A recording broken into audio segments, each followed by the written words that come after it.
অন্ধকার বটগাছের রহস্য। গ্রামের নাম ছিল কালীগঞ্জ। সেই গ্রামের দুই সাহসী বন্ধু, জিহাদি আর রাফিন।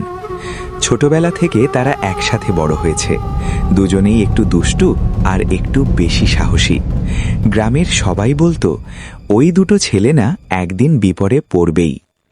গ্রামের এক কোণে ছিল একটা পুরনো বটগাছ, বিশাল, ঘন আর ভীষণ ভয়ঙ্কর দেখতে।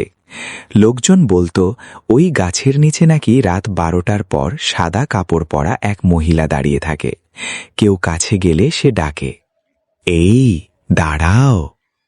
একদিন সন্ধ্যায় রাফিন বলল, শুনছিস জিহাদি, আজকে রাতে বটগাছের নিচে যাবি? জিহাদি একটু থমকালো, কিন্তু মুখে বলল, ভূতটত কিছু নাই, চল যাই। সেই রাতেই তারা ঠিক 11:45 চুপি চুপি বের হলো। চারপাশ নিস্তব্ধ, শুধু কুকুরের দূর থেকে ডাকা আর ঝিঝি পোকার শব্দ। 12টা বাজতেই হঠাৎ বাতাস ঠান্ডা হয়ে গেল। গাছের ডালগুলো নিজে নিজে নড়তে লাগল। রাফিন কাপা গলায় বলল, এই বাতাস এত ঠান্ডা কেন? ঠিক তখনই তারা দেখল বটগাছের নিচে সাদা কাপড় পরা একটা ছায়া দাঁড়িয়ে আছে।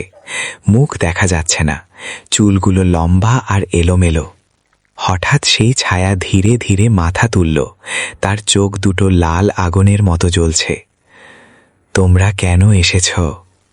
জিহাদি সাহস করে বলল, আমরা দেখতে এসেছি। ভূতটা ধীরে ধীরে মাটির উপর ভেসে তাদের দিকে আসতে লাগল।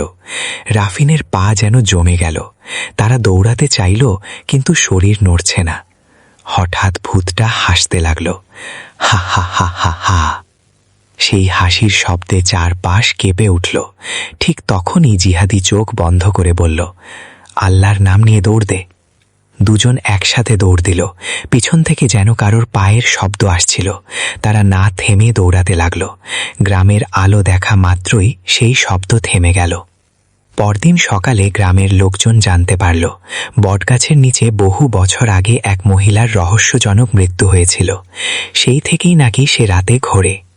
জিহাদি আর রাফিন এরপর আর কখনো সাহস করে ওই বটগাছের কাছে যায়নি, কিন্তু মাঝে মাঝে গভীর রাতে তারা এখনো শোনে, এই দাঁড়াও।